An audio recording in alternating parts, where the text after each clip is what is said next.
BJP নেতৃত্বাধীন জোট এনডিএর অন্যতম শরিক জনতা দলের নেতা ও বিধানসভার সদস্য প্রজ্জ্বল রেভান্নারের গ্রেপ্তারের দাবিতে উত্তাল ভারতের কর্ণাটক। রাজ্যের ক্ষমতাসীন দল কংগ্রেসের নেতৃত্বে চলছে তুমুল বিক্ষোভ। এর মধ্যেই পুলিশের সঙ্গে বিক্ষোভকারীদের দফায় দফায় সংঘর্ষের ঘটনা ঘটেছে। আটক হয়েছেন অনেকেই।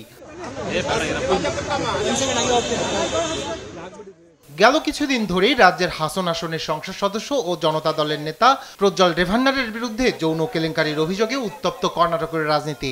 এতে বলা হয় প্রায় ৩,০০০ নারীকে যৌন নির্যাতন করেছেন তিনি।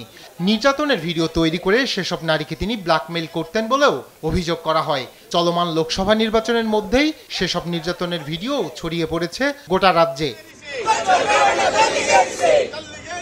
সম্প্রতি নির্বাচনী প্রচারণায় প্রধানমন্ত্রী মোদীর সঙ্গে দেখা যায় প্রজ্জ্বল রেভান্নারকে। এরপরই দেখা দেয় বিতর্ক, ছড়িয়ে পড়ে উত্তেজনা। বিজেপির বিরুদ্ধে আঙুল তোলেন কংগ্রেস নেত্রী প্রিয়াঙ্কা গান্ধী। গেরুয়া শিবিরকে অপরাধীদের অভয়াশ্রম বলেও মন্তব্য করেন তিনি। जिनके लिए मोदी जी ने वोट मांगा, उन्होंने हजारों महिलाओं के साथ दुष्कर्म किया।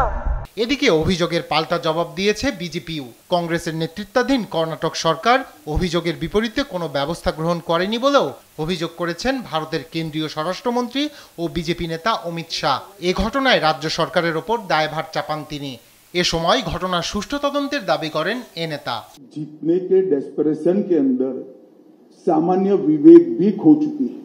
এদিকে কংগ্রেস নেতা রাহুল গান্ধী যখন ভারত জয়ের স্বপ্নে বিভোর, তখনই কংগ্রেসকে বড় ধাক্কার মুখে ফেলে পদত্যাগ করলেন দিল্লির জনপ্রিয় নেতা নীরাজ বাসোয়া ও নাসিব সিং। কংগ্রেস সভাপতি মল্লিকার্জুন খার্গেকে লেখা এক চিঠিতে আম আদমি পার্টির সঙ্গে কংগ্রেসের জোট গড়াকে তাদের দল ছাড়ার অন্যতম কারণ হিসেবেও ব্যাখ্যা করেন তারা। রায়হান কবির শুভ্র, নিউজ ডেস্ক, দেশ টিভি।